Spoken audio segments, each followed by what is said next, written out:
تجارت کے اصول کیا ہے، تجارت کی اہمیت کیا ہے، تجارت سے متعلق اسلام میں بنیادی احکامات کیا ہیں، آج انشاءاللہ اس پر بات کریں گے۔ مفتی حسن نوید نیازی صاحب سے میں تجارت سے متعلق جو اسلام میں بنیادی احکامات ہیں، فنڈامنٹل آرڈرز جسے کہتے ہیں، تو اس پر میں چاہتا ہوں تھوڑی وضاحت ہو اور ہمیں معلوم چلے۔ جی بسم اللہ الرحمن الرحیم، صلی اللہ علیہ حبیبی محمد وعلی آلہ وصحبہ وبارک وسلم۔ دیکھیں، تجارت جو ہمارے ہاں جو چیزیں رائج ہیں، جو کمائی کے ذریعے ہیں، کسب کے ذریعے ہیں، ان کے اندر ایک انتہائی اہم ذریعہ، امپورٹنٹ ذریعہ تجارت ہے۔ کہ تجارت کے ذریعے ہم کسب کرتے ہیں، تجارت کے ذریعے ہم اپنے قوت کا انتظام کرتے ہیں۔ ایک ہے قوت اور ایک ہے قوت۔ قوت کہتے ہیں غذا کو، قوت کہتے ہیں طاقت کو، انرجی کو۔ تو ہماری قوت اور ہماری قوت دونوں وابستہ ہیں ہمارے معاش کے ساتھ اس دنیا کے اندر۔ ایسا ہی ہے، اور اس معاش کے سے ہی قوت ملتی ہے نا جناب۔ اور اس معاش کے بنیادی ذرائع میں سے ایک بڑا اہم ذریعہ، کلیدی ذریعہ تجارت ہے۔ اور اس تجارت کی بھی اسلام نے ہمیں اجازت بھی عطا فرمائی۔ احل اللہ البیع، اللہ نے بیع کو حلال قرار دیا ہے۔ بیع کو حلال قرار دیا، ربا کو، سود کو حرام قرار دیا ہے۔ تو چونکہ ہمارا دین جو ہے وہ کمپلیٹ کوڈ آف لائف ہے، مکمل ضابطہ حیات ہے، زندگی کے ہر شعبے میں ہماری رہنمائی فرماتا ہے۔ کسی شعبے میں دین نے ہمیں بے سہارا نہیں چھوڑا۔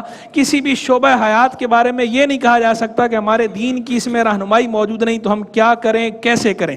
تو کیا کریں اور کیسے کریں کا جواب ہمارے دین میں، ہماری شریعت میں الحمدللہ موجود ہے۔ عالمگیر شریعت ہے ہماری، عالمگیر دین ہمارا ہے، قیامت تک رہنے والا دین ہے، سرکار صلی اللہ علیہ وسلم لے کر آئے۔ ہر معاملے کی رہنمائی موجود ہے، اور اس معاملے کی رہنمائی بھی موجود ہے کہ تجارت ہم نے کس طرح کرنی ہے، کیسے کرنی ہے، کن چیزوں سے بچنا ہے۔ تو اس تجارت کے لیے فضائل بھی ارشاد فرمایا گیا، یہاں تک فرمایا گیا التاجر الصدوق الامین مع النبیین والصدیقین والشہداء۔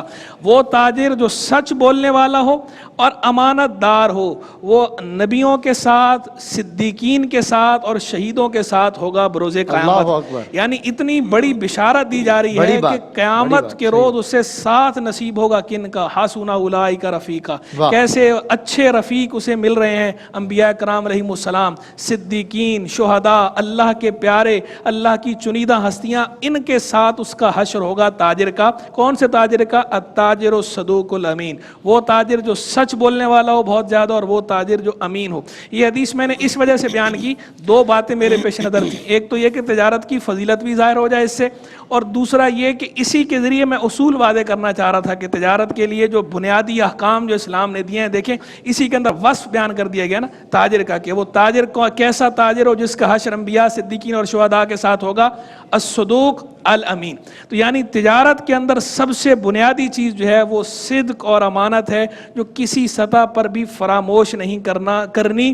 سچ کو بہت زیادہ بنیادی اہمیت حاصل ہے، لہذا وہ تاجر بھائی کہ جو بات بات پہ جھوٹ بولتے ہیں، دو نمبر مال بیچتے ہیں، یا ہوتا کچھ اور ہے، کچھ اور کہہ کر بیچتے ہیں، یا ناقص ہوتا ہے یا اس کا عیب چھپاتے ہیں، وہ سارے کے سارے اس سے عبرت حاصل کریں۔ اور باقاعدہ فرمایا گیا نا من غشا فلیس منا، جو دھوکہ دے وہ ہم میں سے نہیں۔ تو سچ بولنا ہے، دھوکہ نہیں دینا، دھوکے سے بچنا ہے تجارت کے اندر، اور جھوٹ سے ہر سطح پر بچنا، اور قسم تو بالکل ہی نہیں کھانی۔ ایاکم وکثرۃ الحلف فانہ ینفق ثم یمحق، اور کثرت سے قسم کھانے سے بچو کہ یہ سودا تو بکوا دیتی ہے پھر برکت کو مٹا دیتی ہے۔